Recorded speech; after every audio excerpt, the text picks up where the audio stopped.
시편 25편 1절로 3절입니다. 여호와여 나의 영혼이 주를 우러러 보나이다. 나의 하나님이여 내가 주께 의지하였사오니 나를 부끄럽지 않게 하시고 나의 원수들이 나를 이겨 개가를 부르지 못하게 하소서. 주를 바라는 자들은 수치를 당하지 아니하려니와 까닭없이 속이는 자들은 수치를 당하리라. 아멘. 예, 이제 시편 25편을 보면서 주를 바라는 자들이라는 이런 제목으로 이제 우리 오늘 다윗의 이 고백을 한번 같이 또 살펴보기를 바랍니다.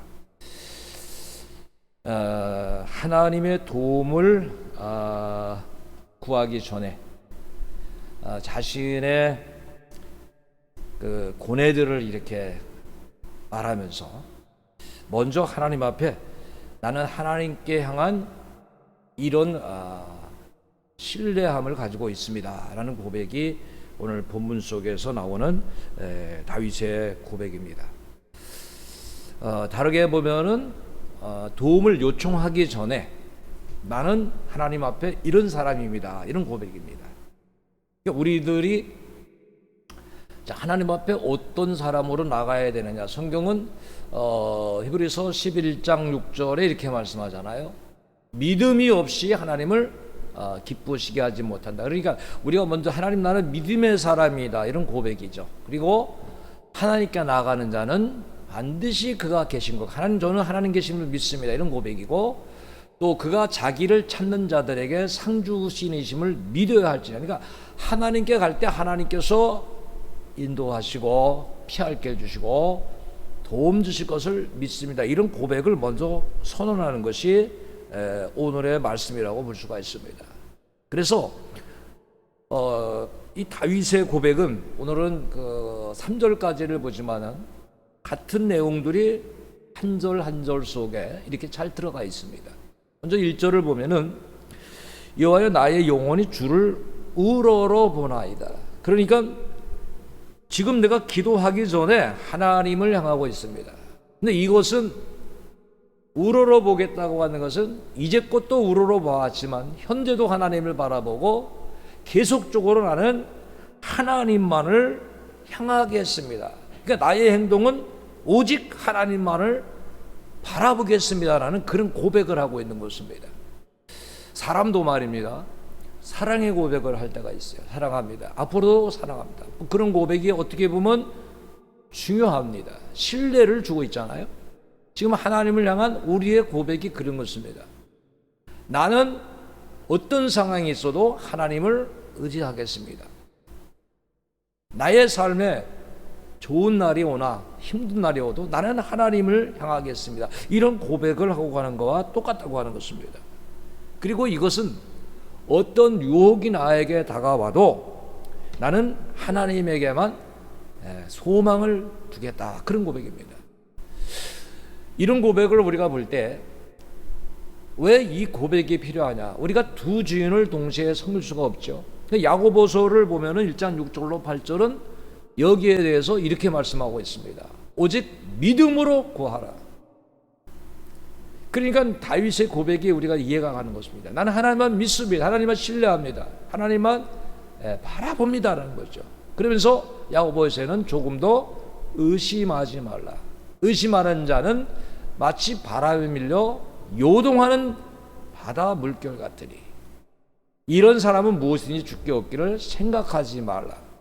자, 두 마음을 품어 모든 일에 정함이 없는 자로다. 결국 하나님 의지하지 못하면은 두 마음이기 때문에 무엇 하나 이룰 수 없다라고 하는 것을 우리에게 이렇게 교훈해 주고 있는 것입니다. 그래서 다윗의 고백은 하나님만을 내가 행하겠다 그런 고백입니다. 그리고 우리는 오늘 2절을 이렇게 보면서 다윗이 간구하는 내용이 있습니다. 즉 부끄럽지 않은 삶을 살게 해달라는 거예요. 그래서 이 고백을 잘못하면 오해할 수 있는 부분이 이런 것입니다. 자, 하나님이여 내가 주께 의지하였사오니 나를 부끄럽지 않게 하시고 나의 원수들이 나를 이겨서 개가를 부르지 못하게 하소서라는 고백을 합니다. 이것은 원수보다 지금 내가 약한 것을 고백하면서, 그러나 나의 삶이 내가 저들로 인하여 패배자가 돼서 부끄러운 가운데 떨어지게 하지 마소서 하면서, 이 내용은 다르게 보면은 내가 떨어짐으로 인해서 하나님의 영광이 가려지니까 영광이 가려지지 않게 해달라는 그런 기도입니다. 그러니까 나는 좀 어려움을 당할 수도 있습니다. 하나님, 나는 좀 낮아질 수도 있습니다. 좀 수치를 당할 수도 있습니다. 그러나 하나님의 영광이 가려지지 않게 해달라는 기도를 강조하고 있는 것입니다. 이 신앙은 굉장히 성숙한 신앙임을 보게 되는 것입니다. 그러니까 우리도 살아가면서 우리의 삶이 때로는 무시도 당할 수 있죠. 때로는 사람들에게 인정을 못 받을 수 있지만 하나님의 영광이 가려지지 않도록 기도하는 것이 굉장히 중요하다라는 이런 교훈을 우리에게 주는 것입니다. 그러면서 하나님을 의지하여 싸우니, 그러니까 하나님께 지금 내 길을 맡긴다는 고백을 하고 있는 거예요. 이것이 시편 35편 37편 5절에 보면은 내 길을 여호와께 맡기라, 그를 의지하면 그가 이루신다. 그러니까 하나님, 지금 나의 연약함, 나의 가는 길, 저 원수들이 있는 모든 것 주님께 지금 아뢰고 맡깁니다. 이런 고백을 하고 있는 것입니다. 그러니까 그는 지금 이 자리에서 당장 어려운 길을 피해가게 해달라는 그런 간구보다는 하나님, 이 일을 통해서 주님의 영광 가리지 않게 해달라는 기도를 하는 것을 우리가 보게 되는 것입니다. 그러니까 우리는 하나님께서는 얼마나 우리에게 큰 은혜를 주신가 하면, 사실 우리는 이렇게 좀 좋은 환경, 어려운 환경, 이런 건 참 어떻게 보면 현실이잖아요. 그러나 더 중요한 것은 우리의 죄악을 용서받는 길인데, 이 죄악을 용서받을 길은 세상에는 없습니다. 세상에 어디 가나 우리가 하나님 앞에 보면 이 원죄를 용서받을 길 없다는 거예요. 그러나 하나님은 여호와를 바라보는, 의지하는 자는 그의 죄를 속량해 주시겠다라고 이미 이제 시편 130편 7절에 이렇게 말씀하고 있습니다. 이스라엘아, 여호와를 바랄지어다. 그러니까 오직 여호와만 바라. 여호와께서는 인자하심이 있어서 통성한 속량이 있다라고 하는 말씀을 주고 있습니다. 그러니까 우리는 하나님께 모든 걸 맡겨야 돼요. 죄악도 문제도 모든 걸 맡기고 나가야 된다는 거예요. 신앙이라고 하는 것은 당장의 모든 것이 응답이 될 수도 있지만 하나님의 때를 우리가 기다려야 된다고 하는 거예요. 하나님께서 이끄시는 때, 하나님께서 주장하시는 때, 하나님 섭리하시고 역사하시는 때가 있다는 거예요. 그래서 성경에는 시편 40편 1절에는 자, 내가 여호와를 기다렸더니, 자, 기다릴 때 어떤 역사입니까? 내게 길을 하나님이 기울여 주시고 나의 부르짖음을 들으셨다다. 하나님께서 우리가 부르짖고 아뢰고 그를 바라볼 때 그가 반드시 피할 길을 주신다. 그리고 수치를 당하지 않는 길로 인도하신다 그랬어요. 여러분, 세상의 방법과 우리 방법은 이렇게 좀 다르게 살잖아요. 사실 이 세상은 어떻게 보면은 서로 속고 속일 때가 있어요. 지난번에 제가 이제 대구에 갔더니 대구 목사님이 그러더라고요. 약속이 뭐냐? 약간씩 속이는 게 약속이라 그래요. 약간씩 속이면서 하는데 많이 속이면 드러나니까 약간씩 속이면서 살아가는 것이 약속이다. 이제 그런 지나가는 얘기로 이렇게 한번 하셨는데, 여러분, 여기 오늘 본문의 3절에 나오는 내용이 그런 겁니다. 주를 바라는 자들은 수치를 당하지 아니하려니와 까닭없이 속이는 자들은 수치를 당한다. 그러니까 여기 남을 속인다고 하는 것은 해하기 위해 속이는 거예요. 나는 이익을 보고 남을 해하는 거예요. 지금은 우리가 나가서 이렇게 많은 사람과 이렇게 물건을 사고 팝니다만은 아마도 지금도 우리도 진짜와 가짜의 구별이 없어서 보이지 않게 많이 속을 거예요. 그리고 좋은 물건과 나쁜 물건, 그러니까 정품인지 비품인지 잘 모르고 많이 속을 거예요. 그리고 뭐 국산인지 외국산, 중국산인지 뭐 어떤 베트남제인지 뭐 이렇게 잘 모르고 속을 거예요. 성경에도 보면은요, 남을 해하기 위해서 자기에게 이익을 끼치기 위해서 사람들은 이렇게 많이 해서 이걸 하지 말라고 잠언 11장 1절에 말씀합니다. 속이는 저울은 여호와께서 미워하시나 공평한 추는 그가 기뻐하신다. 이 법원의 그 심볼 마크를 잘 보면은 이게 접시 저울이 이렇게 있습니다. 그리고 거기 추가 있는데 이게 조금만 무거워도 이렇게 한쪽으로 기울잖아요. 이게 공평이라는 게 사실 쉬운 게 아니에요. 조금이라도 무거운 쪽으로 이게 기울게 돼 있잖아요. 세상에는 이렇게 모든 사람이 거래할 때 남을 속이고 있다는 거예요. 근데 이 속이는 것은 하나님께서 미워하시는 일이다. 근데 우리도 하나님이 미워하시는 일을 사실 우리도 모르게 많이 행하고 있습니다. 그래서 우리가 하나님이 미워하시는 이 뭔가를 잠언 6장 16절로 19절을 한번 보겠습니다. 거기 보면 이렇게 나옵니다. 여호와께서 미워하시는 것, 곧 그의 마음에 싫어하시는 것이 옛 7가지니. 자, 어떤 거냐면 교만한 눈, 교만한 눈이죠. 그러니까 사람은 말하지 않아도 그 외형에 교만함이 있습니다. 그 눈빛에 있다는 거죠. 그 자세에 있어요. 거짓된 혀, 거짓말을 안 한 거, 무죄한 자의 피를 흘리는, 남을 해하는 거잖아요. 거짓말하고 남을 해하는 거. 또한 악한 꾀교를 꾀하는 마음, 그리고 빨리 악으로 달려가는 그런 발, 거짓을 말하는 망령된 증인과 및 형제의 사이를 이간하는 자니라. 그래서 하나님 싫어하시는 것을 이렇게 우리에게 말씀하고 있는 것입니다. 하나님을 바라는 자는 어떤 상황이어도 우리가 하나님을 바라봐야 돼요. 힘든 상황, 피곤한 상황, 정말 나약한 상황이 있어도 우리가 주를 바라보는 그런 신앙. 그래서 이것은 다르게 보면은 하나님을 좀 두려워하면서 하나님께 소망을 두는 것입니다. 이 부분을 이사야 40장 31절에는 자, 오직이라는 단어가 있어요. 여호와를 앙망하는 자가 세움을 얻는다. 다른 길이 없다는 거죠. 그러니까 우리는 지금 이 본문 속에 나오는 다윗이 비록 적군들에게, 원수들에게 좀 부끄러운 모습으로 자기가 전락이 돼도, 수치를 당장 당하는 것 같아도 하나님만을 바라보겠다고 하는 거예요. 반드시 하나님은 함께 하신다는 거예요. 그리고 이사야 41장 11절 하반절에 보면은 이렇게 말씀합니다. 지금은 너에게 수치와 욕을 주신 것 같지만 너와 다투는 자들이 앞으로는 아무것도 아니한 것 같이 멸망의 길로 갈 것이다. 하나님이 다 그렇게 치유하실 것을 말씀하시는 내용이 있는 것입니다.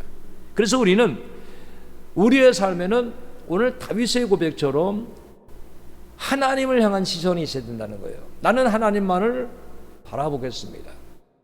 흔들림이 없이, 요동함이 없이, 그리고 나는 세상의 어떤 데도 나의 중심을 빼앗기지 아니하고 여호와 하나님만을 이렇게 바라보겠다고 하는 이런 시선이 있어야 된다는 거예요. 그래서 이것은 이제 이사야 49장 23절 하반절에 보면 그런 게 나옵니다.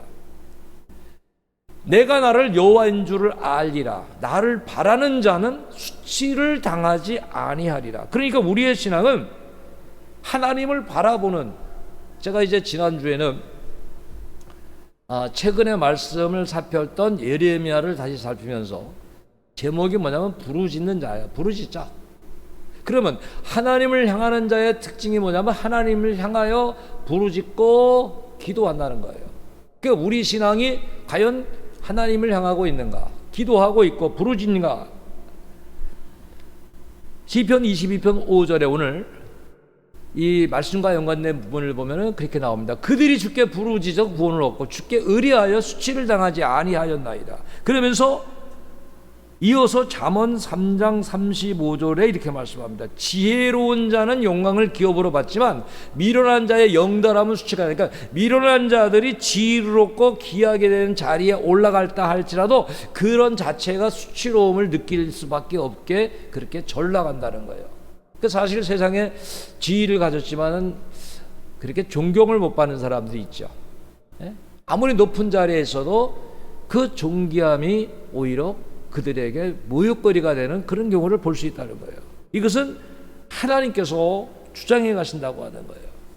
우리는 우리 신앙을 한번 돌아봐야 됩니다. 우리 신앙에는 부끄러운 것이 있는가 없는가. 계시록에 보니까 3장 18절에는 그런 말씀이 있습니다. 자, 우리에게 내가 너를 권한다. 자, 불로 연달엔 금을 사라.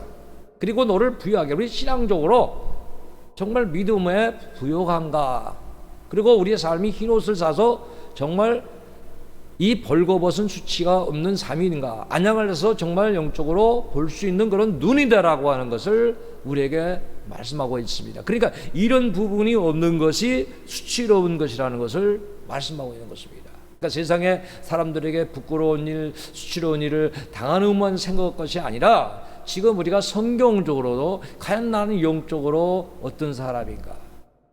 우리가 영적에 강건한 사람, 힘 있는 사람, 주의 은혜를 입은 그런 부끄럽지 않은 삶이 되고 영안이 열리는 이런 사람이다라는 것을 우리에게 말씀하고 있는 것입니다.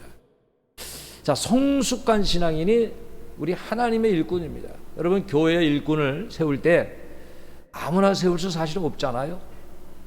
목회자를 아무나 세우고 뭐 교회 장로나 집사나 권사를 아무나 세우면은 그가 그 자리에서 나중에 정말 많은 일을 하는 것이 아니라 오히려 그 이름 때문에 영광을 가리고 수치로운 일을 하게 되는 것입니다. 그래서 교회의 일꾼을 세울 때는 그 신앙의 성숙도, 정말 그가 하나님의 영광과 하나님을 의지하고 하나님을 바라보느냐 하는 것을 우리가 귀하게 여겨야 되는 거예요. 이사야 64장 4절 5절을 보니까 이런 내용이 있더라고요. 주 외에는 자기를 앙망하는 자를 위하여 이런 일을 행한 산을 옛부터 들은 자도 없고 귀로 들은 자도 없고 눈으로 본 자도 없었나이다. 자, 주께서 기쁘게 공의를 행하는 자와, 자, 하나님께서 정말 하나님 원하시는 공의, 그리고 주의 길에서 주를 기억하는 자를 선대하시거늘, 그런데 우리가 범죄하고 주께서 진노하셨사오니 이것이 뭐냐, 이 현상이 이미 오래되어서 우리가 어찌 구원을 얻을 수 있사오리까.